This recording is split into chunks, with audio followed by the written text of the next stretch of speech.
Hi everyone and welcome back to SwitchUp. If you're watching this episode and you're a fan of games like Stardew Valley, then get ready for something you are going to love. Bear and Breakfast is a management adventure game that was originally developed by Gummy Cat Studios and is being published by Arma Games. Gummy Cat, a Romanian developer, thought the idea of a relaxing bed and breakfast simulator run by a friendly bear might be a good idea. And my goodness were they right. There are a couple of issues in here that we will discuss, but it's the most fun I've had in 2022 playing on my Nintendo Switch so far. I absolutely love Bear and Breakfast. Why? Well, let's find out.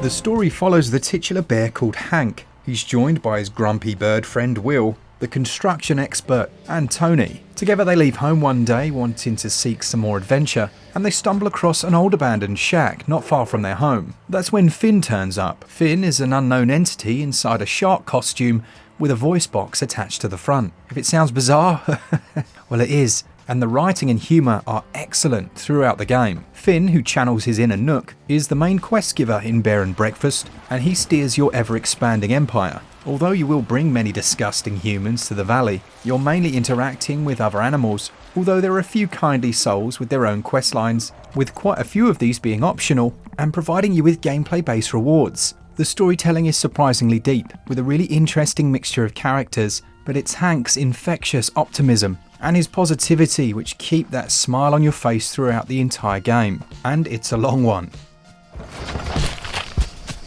You start out by taking control of a small property, an abandoned shack in the middle of a forest, and in a formula that's repeated a few times throughout the game, you'll have to clear out any old rubbish and litter, scavenge the local areas for timber, pieces of metal and other items, and then begin the reconstruction. Bear and Breakfast borrows some ideas from titles like Theme Hospital, the way you drag out the different rooms, and then craft the essential items before they can be completed, will feel quite familiar. Rooms are categorised into different areas. It starts out quite simple with you only having to concentrate on bedrooms, but as you move to larger and more prestigious properties, new categories are introduced and the complexity ramps up. Once your rooms are in place and you've adorned it with certain decorations, more of which can be purchased from Took, the dumpster diver, well then you're ready to open. Guests have a number of different criteria that they'll require. It might be a certain comfort level, and they'll have different traits which you'll have to accommodate. They're assigned to one of the rooms through the front desk, and they'll come and experience the delights you have in store for them.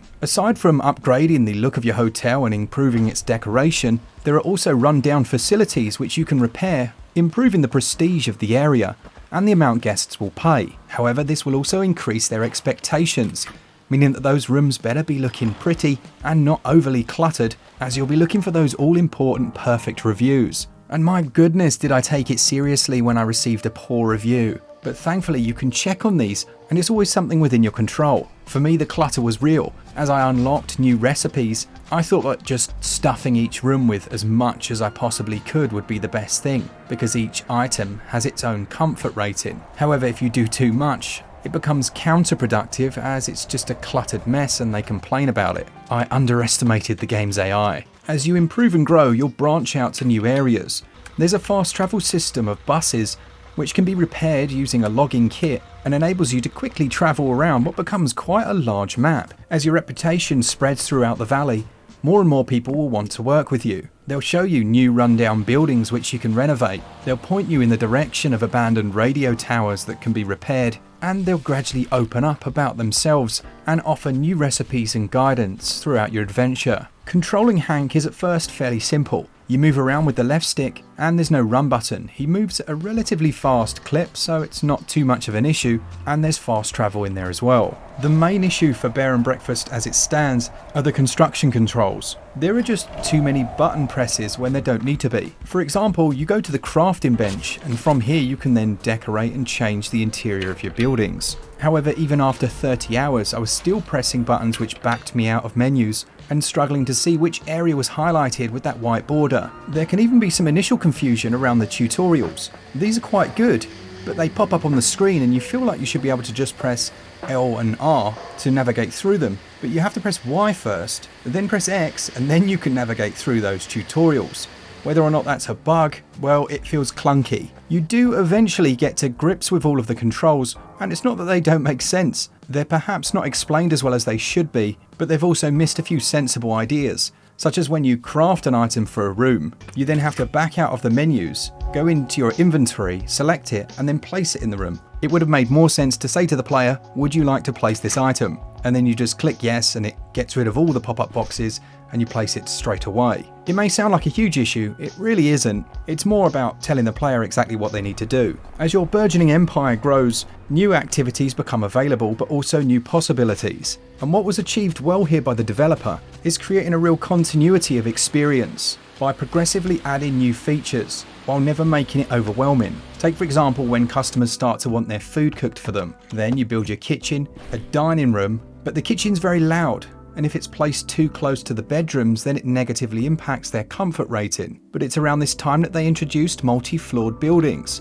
This meant that I could place my guests in the quiet of the upstairs while having my loud amenities down below. Within the first 10 to 15 hours, you'll have unlocked several different areas in the world map and several bed and breakfast locations. You'll have fixed up diners, repaired shops, but your problem will be running between these, trying to book in new guests, while picking up litter and trash, and trying to meet their ever-growing expectations, while taking on pro challenges to add to your overall prestige. And just when it becomes almost unmanageable, they introduce the staff member. By building a concierge desk, they will take a hefty cut of your profits, but it means you don't have to run back to each of your B&Bs to book new clients in. However, they're not as good as you. They won't pay attention to the ratings of all your rooms, and they won't take that time to choose the very best guests. They'll simply fill a room. This can mean that your review ratings go down slightly, but if you keep your properties in tip-top condition and go above and beyond in terms of decorating them,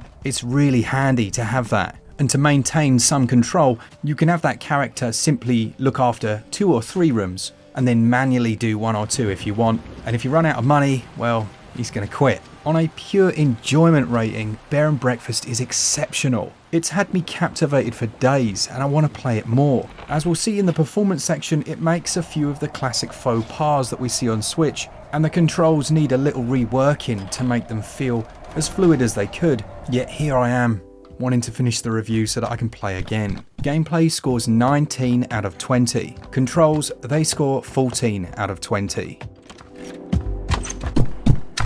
I love the artistic direction that they've taken with Bear and Breakfast. It's a style I've not seen before and it works brilliantly. It's somewhere between hand-drawn, a cartoon panel, cel-shaded, and every location is entirely unique and looks brilliant. The characters themselves look charming.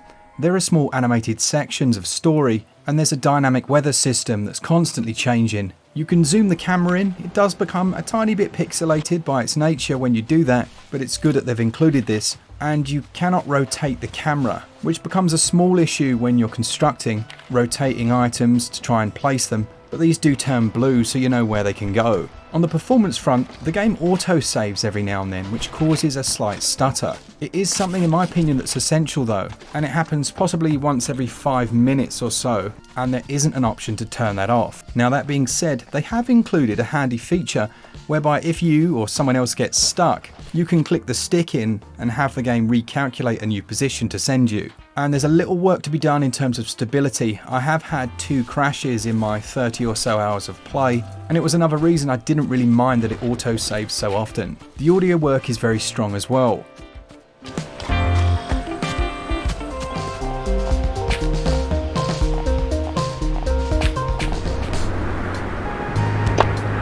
It's a combination of these elements that come together to make the experience feel so refreshing. Unfortunately, text size is an issue in both docked and handheld modes. Although you can turn off the on-screen quest markers, some of these will actually be extending off the bottom of the screen. The devs have got a bit of spring cleaning to be done. Visuals and performance combined score 15 out of 20. With excellent music and wonderful sound effects, the audio scores 19 out of 20. Bear and Breakfast will set you back $19.99 or your regional equivalent. Now, I can't give the regional equivalents because for some reason it's not showing up on the eShop. Now, the Twitter assures me that it's coming out on Thursday, that would be the 15th, but who knows what's going on there. Do I think it's worth $19.99? Absolutely yes. There's so much to do, but it's so enjoyable to do it. Because we're so busy, there are very few games that can fully hook me like this has. Even with the few issues that I've mentioned, I think many will fall in love with Bear and Breakfast. I really do hope we see some form of expansion, even small things like cosmetics, which I never normally say. In here you can change your hats and your tops, but they could do more in that regard. I just want to play it more honestly. Right now, value scores 18 out of 20.